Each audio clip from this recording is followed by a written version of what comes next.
Hello there, my name is Anthony Barocas of Stream for Us, and today I want to help you with a tutorial so that you can improve your guest's remote video to change it from looking like this to this. Today I'm going to show you how to do this in this tutorial. Stay tuned.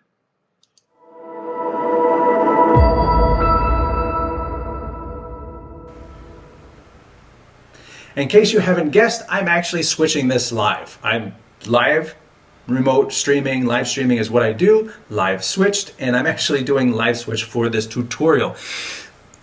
I have some things pre-baked. I have a lot of things not, and I'm going to build it in front of you so that you can see how it's done. That's the key. I'm using vMix, but this tutorial works for OBS, Wirecast. I have vast parts of it. You'll have to transpose certain things that I'm doing into how your application does what I'm doing your way. So with that, also a disclaimer, everything I have is mine. Any product I show is something I own. There's no product placement. There's no connection between me and anything that I use, show, or demo in this video. So this is just a tutorial. Okay, let's get started. So what we have here is we have the built-in webcam on my production laptop. It's a gaming laptop, and you would think it would have a better webcam, but it doesn't. It has a piece of junk, in my opinion. Sorry, it's crap. And I'm also demoing, if you've seen my 100 tips for live streaming, one of the key things is don't have something bright behind your subject. This is key. So one of the key tips is do a location scout with your guest or your remote guest before the actual show. Have them connect with their device in the location they're going to be, using the camera, using everything. And also one key thing is earbuds. Earbuds make all the difference for good audio. They can hear you, and the audio from the speaker, audio from the program does not go into the microphone. So if you have multiple guests and they need to talk to each other, that's going to cause issues. Get one that's long. I will have a link in the description here. And then what I do is I tell people, put it behind your head. It's hard. Like I said, I haven't prepared everything here. So you put it behind your head like this, and then they're talking to you and you really don't notice it. But anyway, first thing is location. Again, like I said in my 100 plus tips in live streaming, location. So here's a quick tip. I'm in the kitchen. I'm going to do all of this live in my own kitchen too, because I've done things where remote guests were in their kitchen. It's not a great place, but let's make it a great place. That's what we're going to do. First thing, we're going to take this and I'm going to rotate 90 degrees. Whoa, what a difference 90 degrees makes. You can see me brighter than the background. That's beautiful. Okay, we're going to tilt this down a little bit. Yeah, excuse my kitchen. We got bananas and apples. All right, so here I am. I actually tilted my camera down, which most people do. They'll sit there like this, like it's just fine. And yeah, that's our job is to make them look awesome. And to do that, we have to gain their trust. We have to demonstrate for them that we know what we're doing, because our job is to make them look good. And because we're not at the remote location, we need their hands to make them look good. Help me help you. You help me help you. That thing. So here's one of the key things. I'm using the built-in webcam, and this is as good as it gets with this webcam. I have another webcam here. We're going to use this external webcam. I'm not going to turn around so you can see the brand. It doesn't really matter. But using a good external webcam can make... Oh, I'm also using the microphones in the external webcam. We're going to put this back on top. And now we're going to switch between... Let's see if I can line those up better. We're going to switch between the built-in webcam and the better webcam. I hope you see the difference. Now, one thing you will notice is the white balance is different between the two webcams.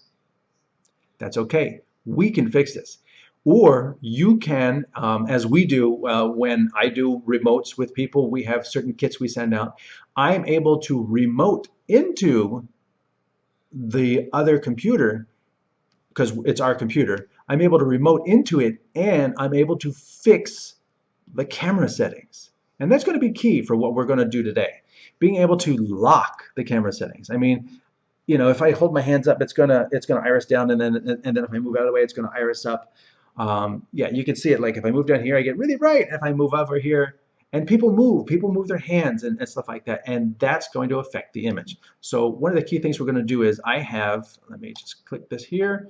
I am going to bring up my desktop. Okay, I've preset this part. So you can see I've got 2 camera inputs and my desktop, and that's it. We are building the rest of the show together because I want you to see how this is done. I want you to see what I'm doing. We're going to do it live right here in this tutorial. So next thing we're going to do is in the little bottom right corner in vMix, as I says, other apps do it differently. We're going to bring up the advanced settings, which let me adjust the webcam. And then in Windows, I am able to actually control the webcam. If you're on a Mac, you might need a tool like iSight or something like that. So we can turn off auto white balance, and then we can grab this slider. Sometimes it's a little hard. And we can warm this image up. Nice. There we go. You can see it over here in the upper corner. And then we're going to go to camera control. We're going to turn off auto exposure. We're going to turn off autofocus. And here's a cool thing. Autofocus on these, you would not think you have a lot of focus capability on a webcam, but you have a little bit. So here's a trick. You can't really see it up here. Let's just click apply where we are now. Okay. And we're going to close this. So this is the shot now, and you can see the background is sharp. I can actually see it flickering with sharpness. So I'm going to sit back in my chair, and I'm going to move the camera closer. Okay, orient myself. So here I am. I'm going to do my presentation. Get this all set up nice. Here I am. I'm going to do my presentation. Hello, hello, hello, hello.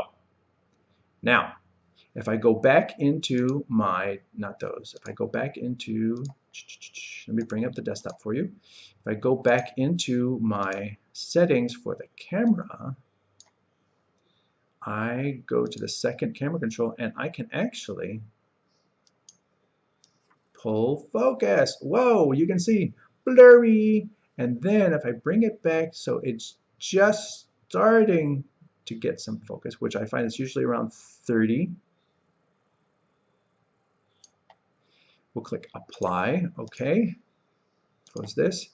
And now you can see I've actually got a bit of separation. I am more in focus than the background. That's pretty slick. So even if you did just this, you've created a more polished look for your remote guest, and you've brightened them up versus their background. You've fixed it so that if they move out of the way, it doesn't change. You've created a nice color. You've created separation. We've done a half dozen things to make them look awesome already, and we haven't even gotten to the best part.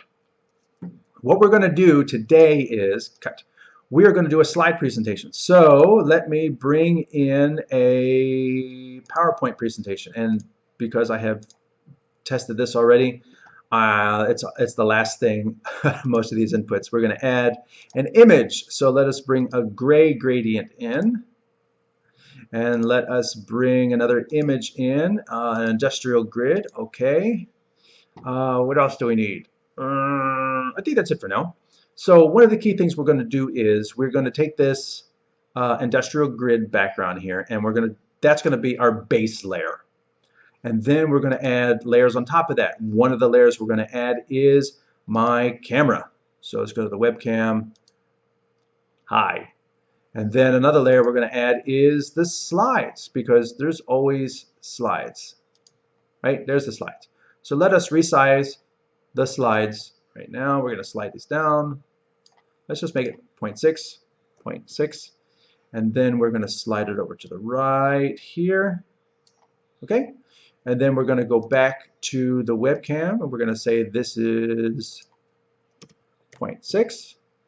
And then we're going to slide this to the left. I love the fact you can use your scroll wheel on a mouse to scoot images around. I think that is a super handy feature. Now, the problem is we're still in the kitchen, and that is you know, you can use cropping, and I like to use like a 500, 500, 500, tab, 1420, and then we could scoot that appropriately. So here we kind of have an okay setup, right? Let's look at this nice and big in the program.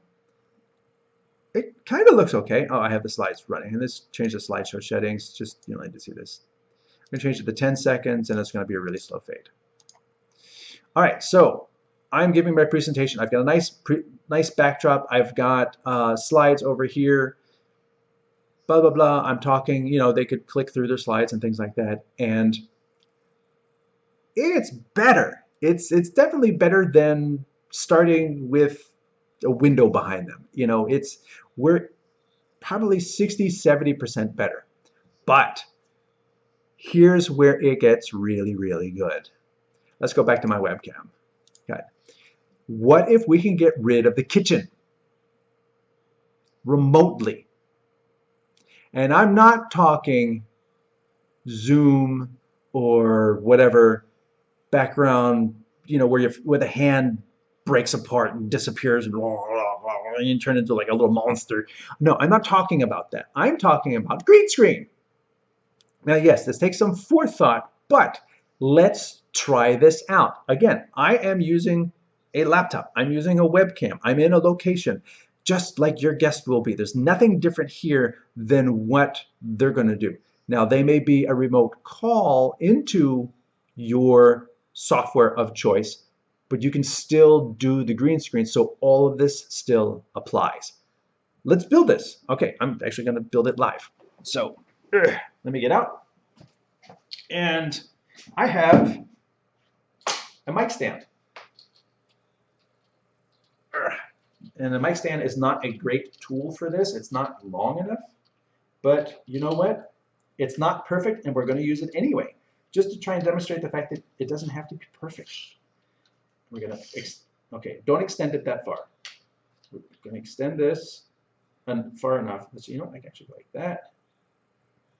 And is that level? Oh, that's pretty level. And then we're going to go all the way up past what I can see. And you know what? I'm going to spin it around so that and of course the top is loose. It's one of those things. If it's not one thing, it's another. Okay, we're going to be right there. Let's try that. There. All right, and then off to the side, I have ye green drape. We will spend not too much time working on this. Now, you could do it in front of the chair if you want. Let's do that, because that'll actually make the chair go away. And I'll scoot the chair back a little bit. How much? Oh, okay, it's actually touching. So now I'm going to gently sit back in the chair without doing this. You know, let's just say that's going to be a little bit too complex for people to remember. Let's put it behind the chair.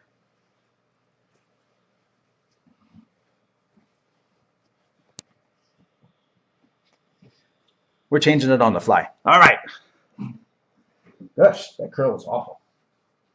You know, if you have an opportunity, using a small pop-up, even a 3x5, would work wonders and keep having a nice, taut, flat surface for the green. That would be great. So me getting as close as I can to that, me coming in like this with the camera.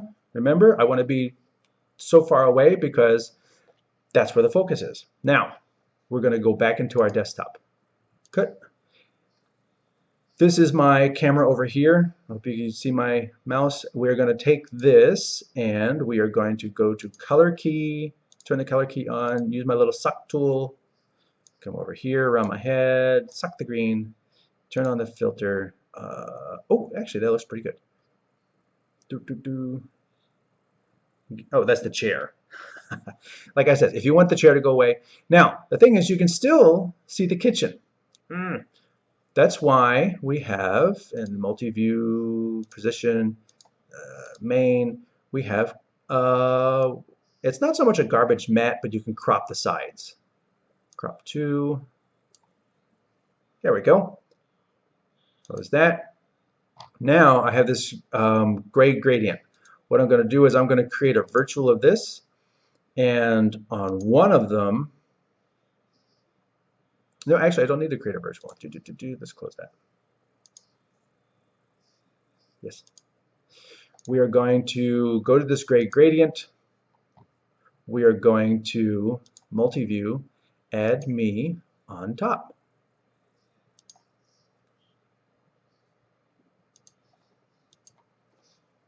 And you know what? This looks really good. So when a person is presenting, do you see the kitchen? No. You see them, you see the point they're trying to make, and I'm actually making sure that I don't put my hands too far out because you will reach the end of the crop here. But notice my fingers are not vanishing. My fingers are not vanishing. I can talk to you. I can move my hands, and the key does not look like a zoom or one of those artificial, artificial intelligent keys. This is a green screen key, and it's able to do a really good job of just isolating me. And you notice I also don't have a lot of green on me because I'm not really lighting the green. So I'm talking to you, I have a nice green background. This looks really professional. It doesn't say I'm in my kitchen, it says I'm in a studio, kind of. Now, how do we get that into our cool background? Because this is still the camera. Now, this is not bad. Having this, you could actually just leave it like it is. But I still like having a box in a box. If you try to replace we're going to go into, I'm going to show you the desktop. That's what I do. Okay. If you try to go into our input 9 and replace the webcam with the gray gradient, you'll find a problem in that. Let me close this so you can see it more evidently. The crop you apply in vMix, and I don't know how this applies to all of the other apps that are out there because I don't use all of the apps. I try to be a specialist, be good at one thing, not a jack of all trades, master of none. The crop only affects the one layer, the base layer. And I've written them about this, and they say, yes, that's how it is. And that's unfortunate because I cannot actually think of a reason where you would want to import another input that has layers. And if you needed to crop it, I can't think of a reason why you would not want to crop the entire thing that you're looking at, and you would only want to crop the base layer and nothing above it.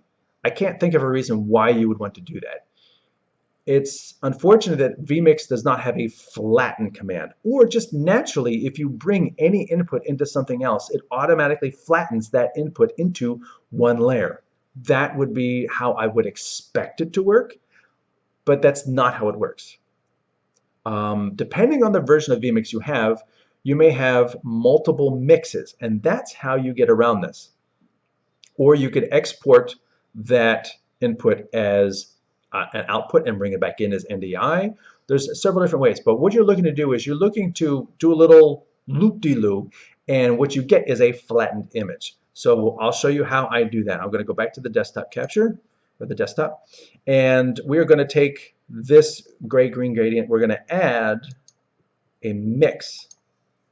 And this mix input, we're going to add number 8, which is our gray gradient. We're going to make that program. So when I cut to it, it looks exactly like it did before, but the difference is because it's going through a mix, it's now flattened. And if I go into input 9 and I bring in this mix, you will see instantaneously that we get what we want. Now this, if I do a production like this where here's the person I'm presenting, here's my slides, and hey, now I'm talking to you like this, and actually let me cut to this. I'm talking to you like this, and now you know what, let me go back to the slides. Oh, sorry, go back to the mix. Where's my slides? Where's my slides? There we go. Like I said, I'm doing this live. Here we go. I'm talking about my slides. This is production done right. Here, wait, let me tell you a story. So the story happens, I was doing a series of these, and we have even set up our remote kits so that the person doing the PowerPoint presentation is doing it on the device in front of them that is ours. I load the PowerPoint on there. I actually have I have two remote connections, one for the camera, one for the screen capture, and then they control their own slides, and they're looking at their own slides. They don't need to see themselves. That's all me. And they're clicking through their slides. They're talking about their slides. They're talking to us. They've got the earbuds. They can hear me if I need to talk to them, or I'm actually then bringing in other stakeholders into the production, and they're able to watch me do the live show. They're able to talk to the talent. The talent's able to talk to them. I'm doing the record of the master show just like I'm doing now, and when they are talking about their slides, here we go, I'm talking about my slides, and this is how production done right is done. I think this looks way better than being in the kitchen with a webcam, still too bright over here. We improved it by using a better webcam, controlled the exposure, cut away the background, and then we put that over a clean background. Yeah, I know I could fix this key over here, but again, I'm starting with this. I mean, I did almost zero effort in making this green screen look good. And to get to here is pretty good. And then from here, I can then take this presentation. Actually, you know what? Let me go to Mix, Cut, and then go to, I can take this presentation, and when the person's talking about their slides, I can dynamically do TV moves and create a nice polished production of a remote guest on their computer coming into my show, and I can make them look awesome. Again, my name is Anthony Barocas from Stream For Us. Thanks for watching.